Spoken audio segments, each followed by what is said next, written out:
Hello everyone. Before delving into the actual topic, I would like to take a few minutes to share a personal experience. As has been righteously said, it takes years to make and a moment to break. Yes, folks, it took years of my parents' training, sacrifices, coaxing, scolding, and bickering to ensure I not only get the excellent grades in school, but I also get the best lessons of my life. It took 13 years of my academic struggle to ensure that I not only get admitted to one of the top notch engineering colleges, but also get the best stream available, that is, computer science and engineering. Thereafter, it took 4 years of continuous struggle in the agonies and ecstasies of hostel life, new friends, new hardships, new survival strategies, to make myself capable of facing the world, accept unforeseen challenges, and finally, it was the first day of my final year when the result of a 4 hour interview was my first appointment letter in an MNC with a decent salary. Then it took me 19 months before I could move to Bangalore, the dream city of any software engineer. And being the only son of my parents, I had nurtured a small wish all these years to own a house of my own, where my parents can stay and retire in peace. A handsome salary, credible enough to get me the required housing loan, and our savings ensured we will be getting a home of our own. 6 months hence witnessed tireless efforts by my mom, assisted by me, to see that small dream of mine materializing. Yes, it took all these years of dedication, patience, and efforts to reach this stage. Then came the final task for my parents, getting their only son married. An alliance came and things started to fall in place, and in a year more, I was a married family man. How the transition from a boy to a man took place was hard to notice but easy to realize, with the rising pressure of new responsibilities. Life had been really good until 3 months after marriage, till she refused to return back and laid conditions on return. Still, we thought we could bring her back until that moment came when my wife walked into our house with her parents, accompanied by the local police team, threatening to file a false complaint of dowry harassment against me and my aged parents, and thrust us onto the mercy of mercenary lawyers and greedy policemen. And suddenly it became so difficult to live. All this because I did not heed to her demand of deserting my aged and dependent parents. All this because I could not take leaves from office to join my in-laws on a pre-planned trip, of which I was informed only 2 days before the trip. And all this because my wife did not want to accept the responsibility of my parents and wanted a luxurious life full of pomp and honor. And all this because instead of my wife taking care of my aged parents, made them take her care, and all this because her parents wanted to enter our house, and all this because her parents had pampered her like anything all these years. And yes, of course, all this because we are living in a country having biased, non-bailable, non-compoundable, cognizable offence provision in its penal code, wherein the married woman, can simply walk into a police station, submit a written complaint for harassment for dowry, and hold the boy's family at ransom. And yes, it was the end of the happy days for us, at least in the near future. For all that started as a relationship for a life a year ago was dead now, and the burden of the corpse was too heavy to be dreaded along, but that's what life is, has to be accepted and lived with strength. And so, after all this, I was fighting a legal battle to safeguard me and my parents. Having been tagged a criminal for just getting married and not demanding dowry. Indeed, it took a moment to break all that was built all these years. It was the 10th of September 2007 when I had parked my bike after returning from office, and as I reached for the elevator, a man approached me. He asked me if I am Virag. I replied with a hesitant yes, getting wary with his appearance. The man flashed his identity card indicating that he was from the local police station. I froze. I understood that my wife had approached the police with a false complaint. The man stopped me in the parking area and did not allow me to use my phone as well. Then swooped down the whole team. They were about 6 in number. I was made to sit inside a police van and told to wait. The security person of our apartment informed my parents that I had been detained in a police vehicle. They rushed downstairs. Meanwhile, I was told that a dowry harassment complaint has been lodged against me and my parents by my wife and her parents. I tried my level best to convince the police person that this complaint has no standing and I had evidence to prove my point, but I was not given any chance. When mom arrived, I passed over my laptop and phone to her and told her to inform our lawyer. Then the station house officer arrived and insulted us very badly and shouted at us, threatening us. As advised by my lawyer, I tried to maintain my composure and convince the SHO about the nullity of the case. But he had been bribed properly by my father-in-law, so he was in no mood to listen. We were taken to the police station. The SHO started yelling at us. We felt so helpless and suffocated. We were eagerly waiting for our lawyer and relatives to turn up.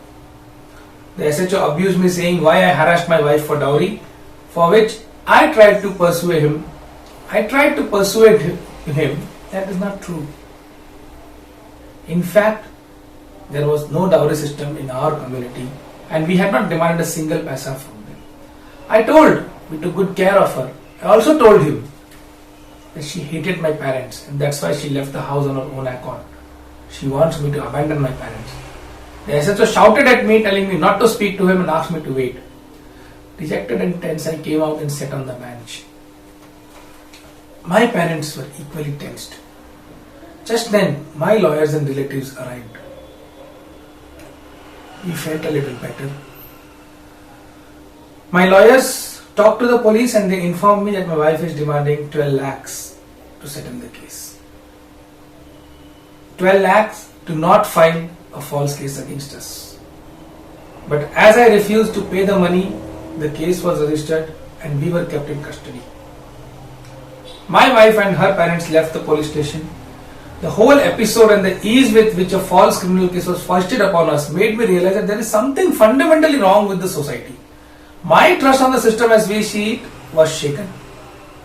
After all this that happened with us, I would still consider myself lucky that I was informed by one of my friends about an NGO called Save Indian Family Foundation that worked for abused men. Initially, I was surprised that there actually was a support group available for men like me who were the receiving end of the society. Hesitantly, I approached the organization and met the volunteers of the NGO. Upon meeting them, I found that they were ordinary men like me, been wronged, been subjected to abuse, and had now stood up not only for themselves but for others like them. I liked this concept and felt a bit relieved in those dark days of my life. I joined the NGO and started attending their weekly meetings regularly. We used to meet in a public park, about 15 to 20 of us. Every week, new victims would approach us and share their woes with us. Slowly being there, I learned that abuse of men is rampant.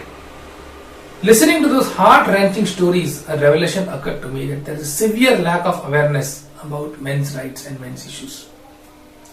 So while my personal case was going on, I started volunteering for the NGO activities as well. We had local presence in about 10 to 15 cities of India at that time in 2007-2008. Support to victimized and distressed men was available at free of cost. We worked very hard to make sure our voices reach out to the society. As a result of the efforts, awareness about men's problem increased and society got to know not only about false cases of dowry harassment and the implied extortion of men therein, but also how men suffer in silence and many other issues pertaining to men started coming to light. We used to have around 20-30 people visit our weekly meetings every Saturday in about 15 cities and towns across India. Slowly as we persevered, the media took note of us and covered us extensively, be it print media, electronic media or TV media. As the word spread, the government started taking note of us. In 2010, the government invited us to various parliamentary standing committees to speak on various gender topics like amendment of the dowry law, female feticide, property sharing post-divorce, etc. Meanwhile, in 2011, there was a proposal to pass a new law to cater to workplace harassment, and it was gender biased. Only women were allowed to complain as per the proposed law. This was despite studies pointing to the fact that more than 55% men felt the need of such a law in order to protect themselves from workplace harassment. And also despite the fact that most developed countries had gender neutral laws for similar situations. We campaigned with our objections to the proposed law and also sent a petition to the Parliamentary Standing Committee that was constituted to collect views and opinions from the society about this law. And in 2011 September, we were invited to the Parliament for expressing our views on this bill. Our efforts ensured that a clause for punishing false complainants was introduced in the bill in order to prevent its probable misuse. This was a unique development, the first of its kind, wherein for the first time a clause for punishing misuse was getting introduced in a law. We presented many surveys about men's issues in national TV debates, like skyrocketing suicide rates, innocent men getting arrested for no fault of theirs, as indiscriminate misuse of laws was going on.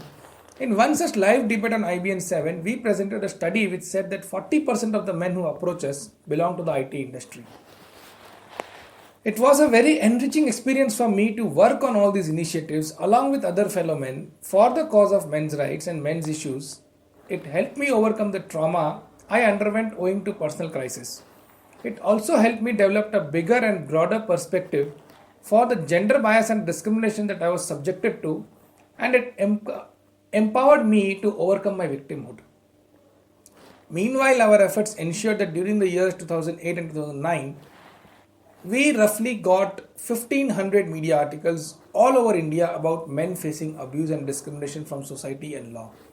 As a result of the huge and massive awareness campaign that was being driven across India by a lot of dedicated people, both men and women, the number of people attending the park meetings increased from 20 to around 50. It was becoming increasingly difficult to cater to around 50 people in an open park, and that too with only 2 to 3 hours at hand. Each person would barely get 2 to 3 minutes. Thus, the need for the existence of an alternate model was felt desperately.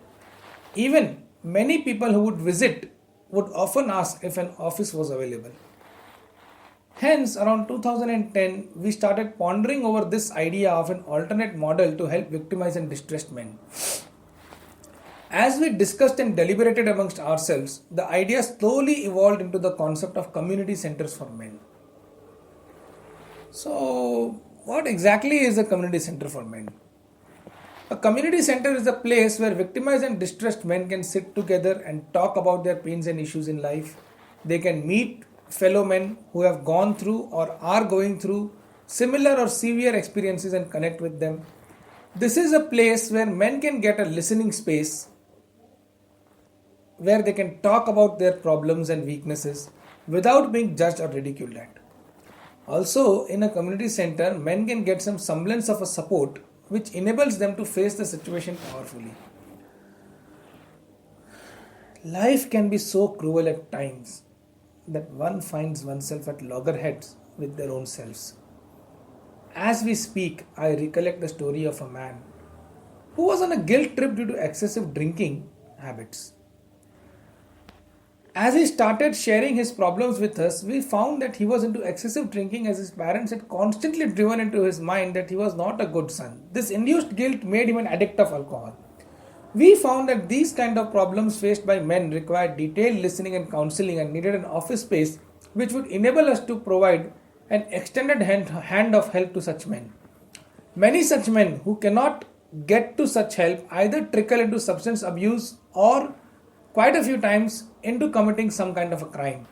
It was important that men who are subjected to deep emotional abuse, which remains unhealed over a period of time, be provided with a mechanism where they can open up and talk about their issues and pains. Keeping these and many other issues in mind, we started a community center. We took up an office space and the four of us registered a company called Confidere Consultancy. In this community center started by Confidere, we interacted with victimized and distressed men. We found that Men can be very stupid at times in the expression of their issues, and when harassed, they are mostly not sure how to face it.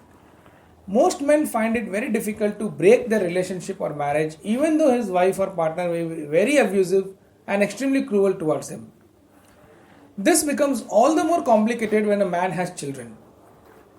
He feels responsible towards the child and does not want to break the relationship for the sake of the children involved. For example, I recall the case of a man whose wife would feed the child only once in a day, and she was so abusive that she would force feed the child till the child would vomit. She put restrictions on this man's interactions with his parents, and he suffered silently, keeping in mind his son's well being. Due to her torture and abuse, the man was not able to sleep properly for 3 years in his marriage and developed insomnia, apart from acute depression. He also developed cerebral pain as he was not able to share his emotional trauma with anyone. And it did not end there. Later, his wife falsely accused him of dowry harassment, and his in laws used their political influence to make sure he was handcuffed, and inside the police station, he was tied with a long chain, just the way hardened criminals are treated. All this was done without any trial or investigation, merely on the basis of a complaint by his wife. The humiliation left deep scars on his psyche, and it affected his mental health to a very large extent. He went into acute depression, developed high cholesterol, and had to be on psychosomatic medication for about a year. As we talk about his depression, I must mention here a case about yet another such man who faced a tumultuous marriage from day one. His wife was extremely arrogant and abusive and used to hurt him physically if he failed to dance to her whims and fancies. He was also sexually abused by his wife, wherein she would often get violent while making love, and such a behavior left him wondering if it was love at all.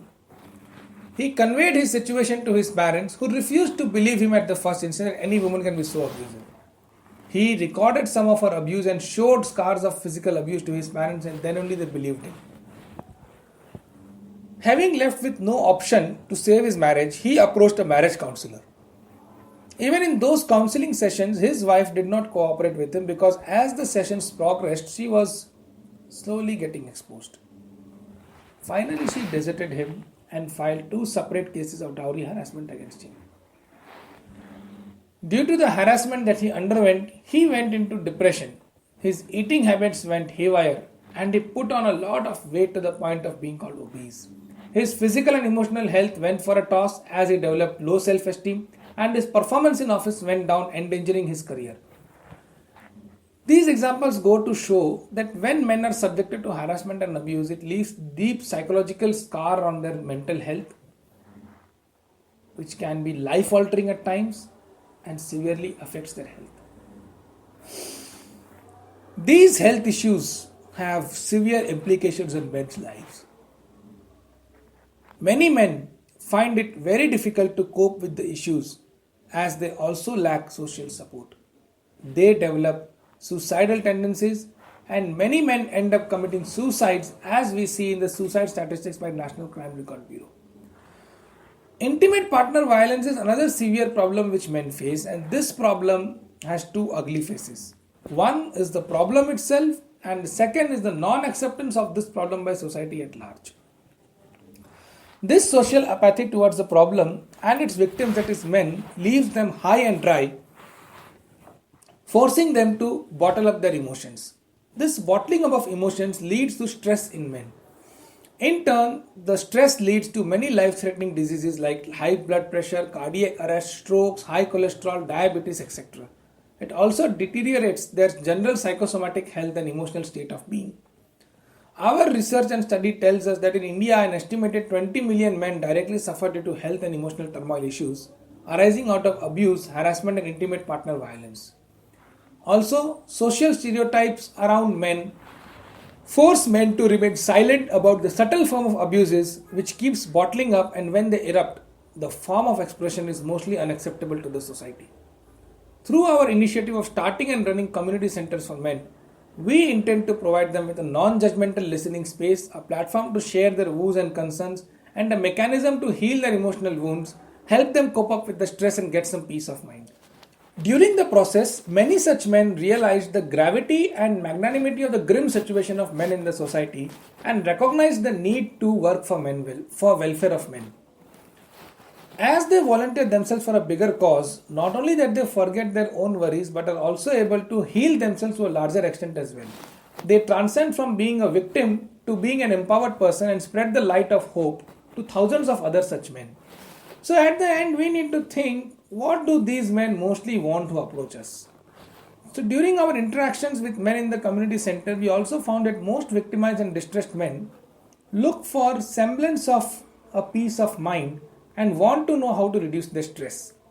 Being in a community of like-minded men and being coached by experts on men's issues, many men got peace within 3 months of them joining the community center, provided they were regularly in touch with the community and followed through the coaching. One can avail the facilities of the community center by Confidare by taking a limited duration membership upon paying a nominal fees. We have 6 months and 1 year memberships available. Thank you.